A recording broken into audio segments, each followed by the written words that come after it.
You're getting married soon. What do you think about it? How's it feel? Are you videoing? Yeah, I'm videoing. Oh, I thought you were Are you filming? Okay. Welcome.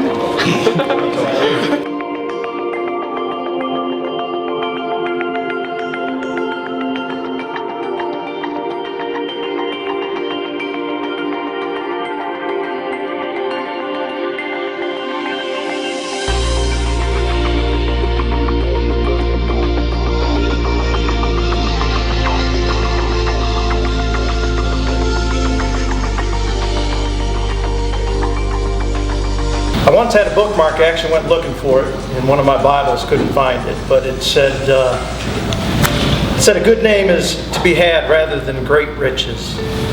And now everyone's got a reputation, and it's kind of up to us whether you got a good reputation or a bad reputation. And earlier this week, it was about 97 degrees out, and I was going to meet my dad up at Bertolo's, little pizza place, for lunch. I had to go get my hair cut. And when I got there, he was already sitting down outside the place and had a beer in his hand and a mug. And I asked him, I said, "Did you already order?" And he said, "No, the man just brought it to me." I guess he goes there a lot, and it helps to be known, and I guess trusted too. You bring him a beer, he's not going to walk off with it. So let me go to the next picture and see if I can get this IT to work.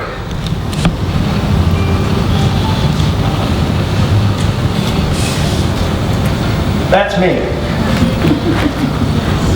My dad was with me. It was about almost 26 years ago. Pretty close where when I married Tina. Not now, a lot longer than 26 years ago for that. But it was about 26 years ago when we got married. It was July. It was hot. Not near as hot as Uncle Scott's wedding. I think John was little, and I remember the ice sculpture melting out on that one. I think somebody handed Uncle Scott a towel during the reception there. But my kids, they're always making fun of me for looking for beautiful things in the world and birds. Yeah, see, they're still making fun of me. But one of my favorite movie quotes, and Sara knows our family talks in movie quotes, so I'm only going to have one. But it comes from the movie Secondhand Lions, where Robert Duvall is Uncle Huck. And he's telling his nephew about speech about what every boy needs to know about being a man. And he says, sometimes the things that may or may not be true are the things that a man needs to believe in most. That people are basically good. That honor, courage, and virtue mean everything. That power and money, that money and power mean nothing. That good always triumphs over evil. He goes on to say, and I want you to remember this, that love, true love never dies. No matter if those are true or not, a man should believe in those things because those things are worth believing in. Now my mom's not here, but I know my dad truly loved my mom.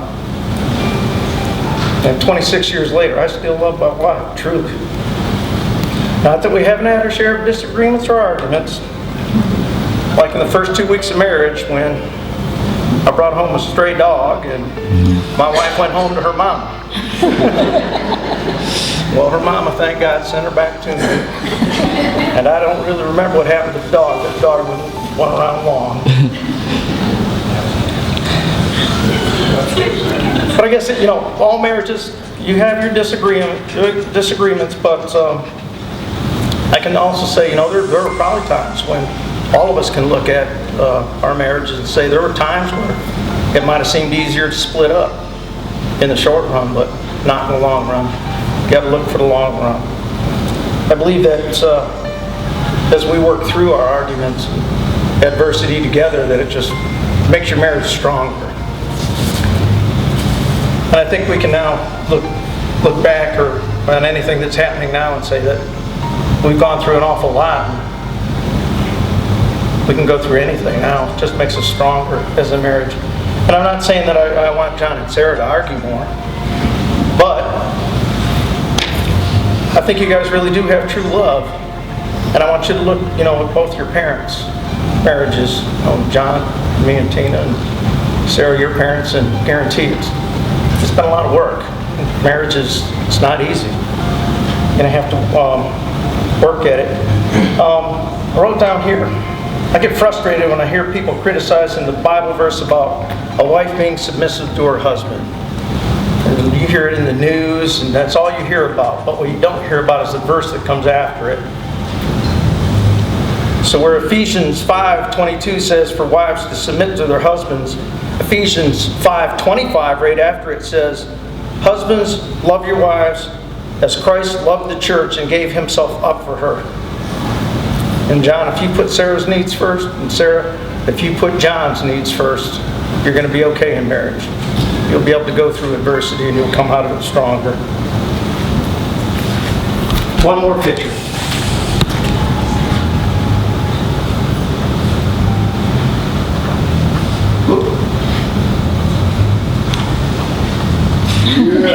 Yeah.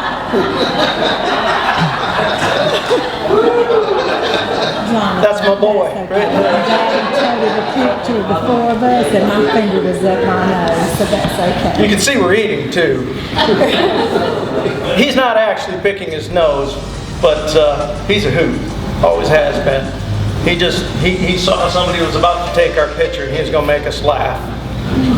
And as a little boy, there probably wasn't too many waking moments that we weren't together. We went everywhere together. We used to drive around countless hours, listening to Braves games. So much fun. If I was going somewhere, he was going with me. If there was some place that I was going to go that he wasn't able to go, it just wasn't worth going.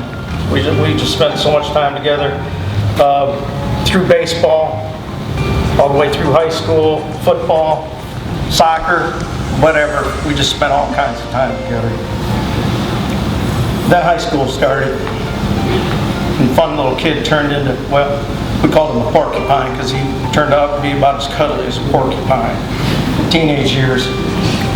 Struggled through some relationships with some girls, the wrong girls. Then he went off to college. One day he introduced me to a real cute little girl. So Shoe Carnival Girl was what I called her. I'm bad with names, but I remember she worked at Shoe Carnival. Kept showing up to games. Kept showing up to baseball games. Seemed like it was important to her to be there, and I noticed that John was getting to be less nervous, a lot more confident. Now Sarah, she's sitting here and she's got John's great-great-grandmother's diamond ring on her finger. And I tell you, it's just funny how you can tell his dad when your son's got the right girl. You got the right one. He's more confident, wonderful young man. I'm truly proud of you, buddy. Proud of the man you've become. I'm proud of the woman that you've chosen to be your bride. I'm thankful how truly great she is and her entire family and how much they love you. Just so thankful. We're going to have some cake over here. You can tell what's important to John and his family. He's going to be cutting it. We've got Georgia, Detroit, North Greenville. I just want to thank everyone for coming out and being part of my family. Thank you.